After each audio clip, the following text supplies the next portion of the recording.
Hello everyone and welcome back to the channel. Today we're going to be checking out a 12 volt 3000 watt pure sine wave inverter from MWXNE. So let's go ahead and open this up and see what we have. Alright, the box you get is very plain. There's no advertising on it. You know, you're not even sure what company you're getting it from. So I wish they would actually put some labeling on here a little bit. It does say it's input 12 volts. 120 volt AC, pure sine wave inverter, and it is marked off right here, 3000 watt. So it's got to be true, right? So let's open it up. All right, when you open it up, you get your general user's manual right here. You have your positive and negative cabling. You do have a wired remote and also a grounding wire right here. The inverter is actually packaged very well in this styrofoam, which is good to see. At the bottom of the box, you have 5 40 amp fuses. It looks like a wireless remote. And they actually even gave you a wrench. All right, and here is the inverter. You know, at first glance, I'm pretty happy with this. It's all aluminum casing. There's absolutely no plastic on it whatsoever. The battery connections are nice and far apart, so you don't have to worry about them accidentally touching, and they have these covers on them, so to protect even the connection. Looks like it has 2 fans right here for air circulation, and then on the front we have, looks like 2 15 amp receptacles, an on-off switch, a power light, a fault light, a plug for the wired remote. It looks like we also have 3 USB-A's and a USB-C. One of the USB-A's is a quick charge 24 watt. 2 of them are quick charge 18 watt. And this USB-C says it's a power delivery 60 watt. And then you also have a hardwire connection right here. So this is actually pretty full featured. All right, when it comes to the physical dimensions of this inverter, we are looking at 19.9 inches across by 7.9 inches in width, and the height will be 3.3 inches. And this thing weighs in right at 14 pounds. All right, and before I start hooking this thing up to some batteries, I just wanted to let you know that I will be using the cabling that came with it. These do look like they are 2-gauge cables. All right, well, I'm going to go ahead and just start setting up this inverter. I've already got the positive connected to 2 100 amp hour batteries that are wired up in parallel. And I'm going to go ahead and connect up this negative. And I just wanted to show you the process of what I'm going to do. All right, since the positive's already connected, let's go ahead and take the cap off for the negative and unscrew this. And take off the lock washer and the washer. When you connect the negative cable to it, you want to use a resistor so that way you don't get a giant spark, especially with a 3000 watt inverter. So you want to have your 10 watt, 10 ohm resistor, and just connect it to the post and to the cable just for a few seconds. I always like to do it for like 5 seconds. That's probably way too much, but that's fine. And then that's good. And connect it up. Then put on your washer. Then the lock washer, and then bolt it down.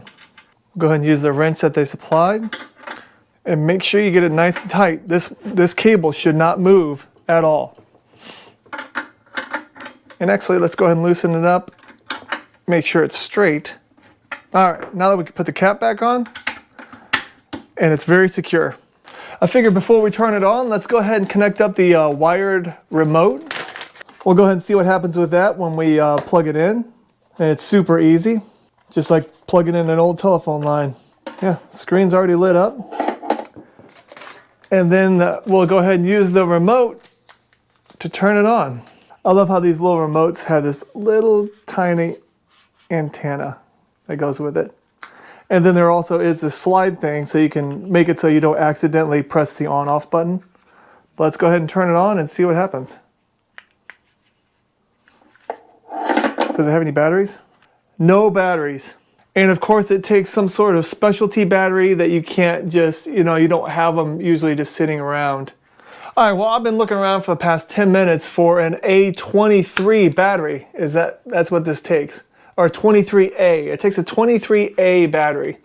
And you know, I don't have one. No one's gonna have one. So I suggest for the manufacturer, if you're gonna supply a remote with a weirdo battery, I would suggest supplying the battery as well. So I'm gonna have to forego using this little guy, and I'm just gonna turn it on from the front. Here we go. Perfect. There's also a display on the top right here as well. The fans kick on.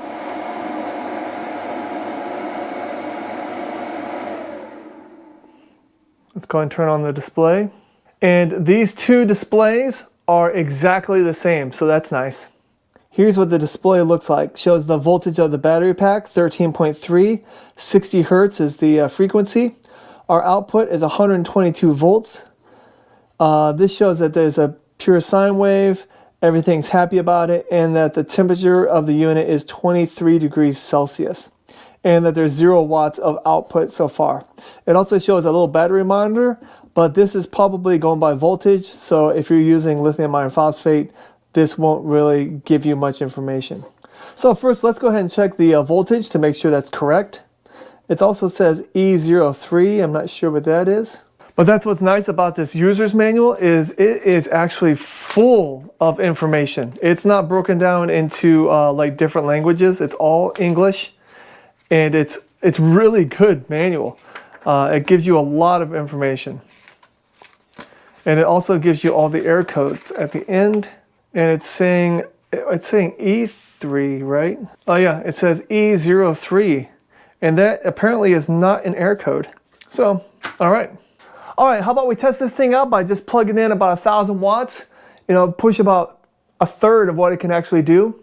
And we'll let that run for about 5 minutes just to make sure that nothing happens. And kind of monitor, see if fans turn on, see if the temperature actually goes up.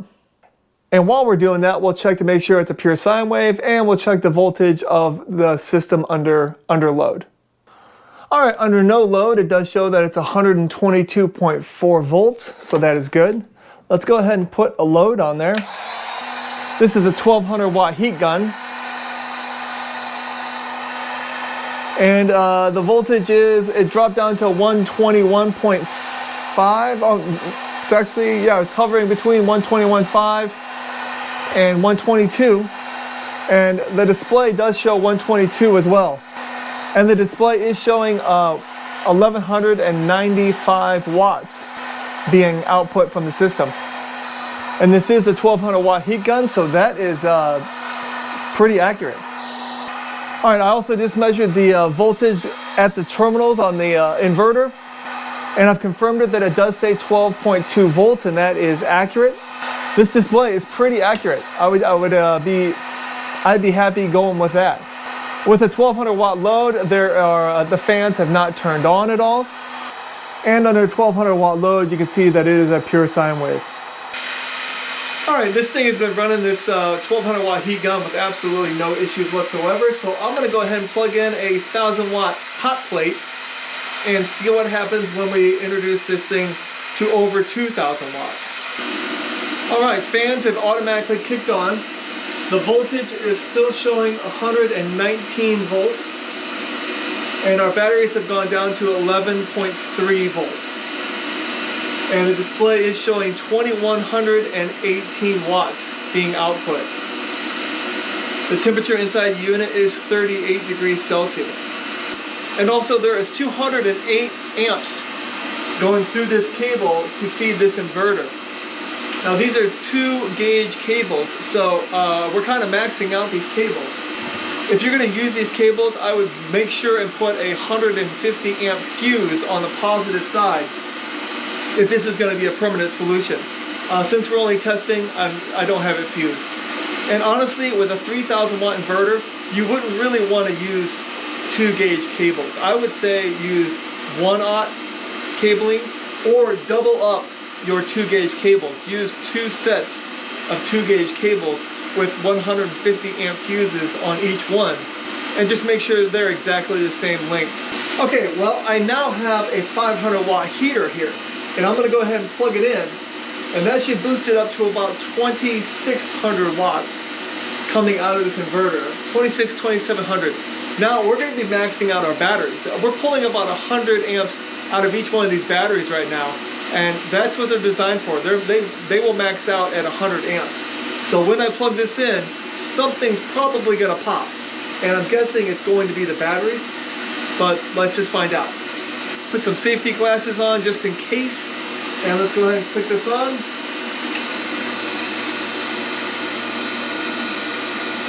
Voltage is down to 11.1, 117 volts, and it says that we're using 2,200 watts.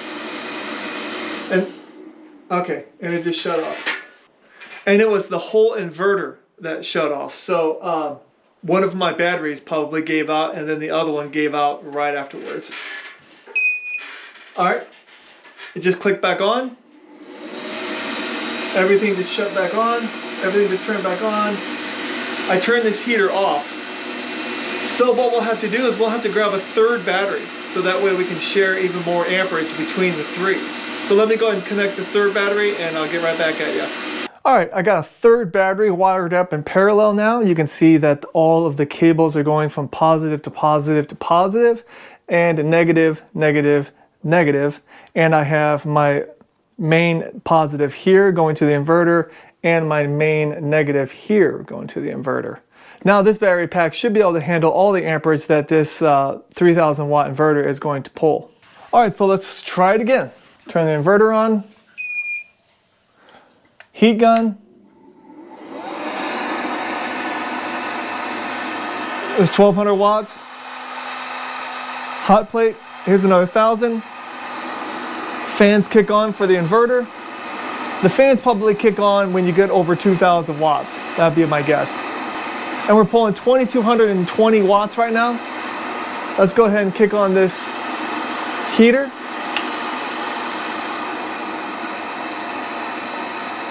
We're still at 120 volts. It's now 2,640 watts going through this inverter right now. The amperage is 254 amps. And again, I don't recommend using just these cables to power 2,500 watts. And I've got another 200 watt heater here. Let's go ahead and plug that in. And now that's on. Our voltage of our battery pack is now 11.4. We're up to 2,700 watts, 118 volts still. Oh yeah, it's handling 2,750 watts just fine. And the case is room temperature still. These cables are getting warm, I know that. So I'm gonna go ahead and turn off this heater, and I'm going to replace it with a 1,100 watt griddler. And that should really stop this inverter. All right, I'm gonna go and turn this on. We're at 2,570 watts right now. Once I turn this on, it's gonna go over 3,000. It's gonna go 3,500. All right, here we go. 33, voltage is 10.8.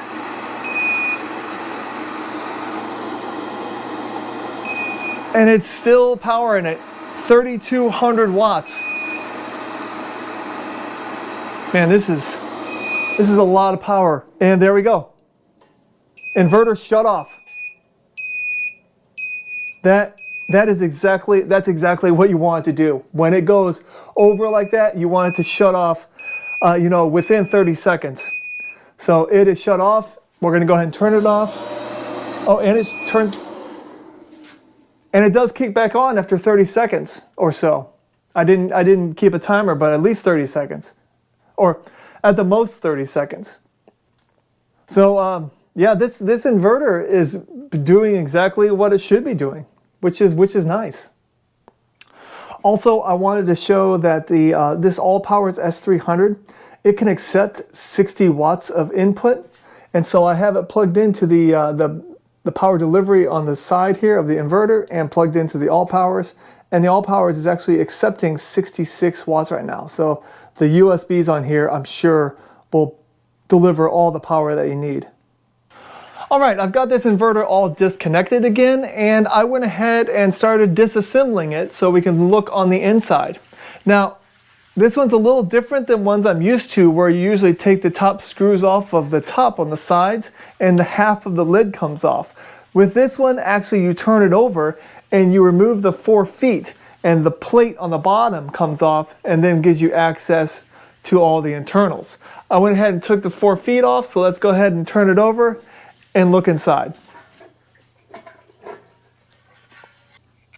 All right, like I say with all the inverters that I review, I'm not an electrical engineer or certified in anything, so I'm not really sure what all is going on inside here. But from my amateur eyes, everything looks pretty tidy. It looks like this was double-sided tape that held this on. It looks like it's kind of fallen off. When it comes to the DC wiring, it looks like there are 5, maybe 12 gauge cables, but it looks like 5 12 gauge negative cables as well, along with a couple of power cables for the fans. The DC side, they are just bolted in, but there's not like a terrible amount of glue holding everything together, which in my opinion is good, but I know that the glue is kind of made to make sure that none of the screws come loose. And then right here are your replacement fuses, and they are replaceable. But man, they do not look like they are very easy to access. You would have to cut this to be able to move these cables out of the way. But it looks like there's 4 440 amp fuses here and 4 40 amp fuses over here. So there's 8 total. All right, and there's the internals. So please leave it in the comments if you have any questions or concerns about what you see. All right, I've got this inverter all put back together and turned back on. And you can see that the voltage of this battery is 13.3 volts. And my amp clamp is showing about 1.5 amps for standby consumption. So if you multiply those two numbers together, you get right at about 20 watts of standby consumption. And if you power this thing at right around 1400 to 1450 watts, right now it's saying that it's pulling 1400 watts, but if you multiply the 12.1 times the amperage, which is 128, you get 1548 watts. So if you divide 1400 by 1550, you do get about a 90% efficiency rate. And that is exactly what the documentation states in the manual. All right, so what do I think of the 3000 watt 12 volt inverter from MWXNE? Well, I have to admit, when I got the box, I was like, oh man, this thing's gonna be not good. But I was happily surprised. The case is pure aluminum, which it's great for heat. It has a couple of fans. I do wish that the fans would turn on from the temperature and not just whenever it got over a certain wattage of power. Just because I noticed that, I ran 3000 watts through this. I ran it for a while. And then when I turned it off, and when I turned it back on, it was still like, you could feel heat inside. But since I wasn't running any power through it, the fans wouldn't kick on to kind of disperse that heat. So that's one small gripe.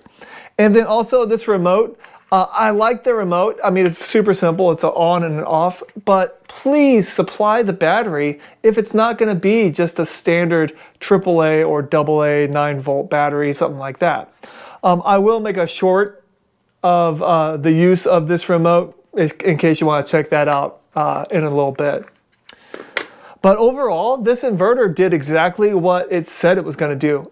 We were able to push over 3000 watts on this for about, maybe 15-20 seconds before the inverter quit out from an overpower event, basically. It powered 1000 watts, no problem. 2000 watts, no problem. 2600 watts, no problem.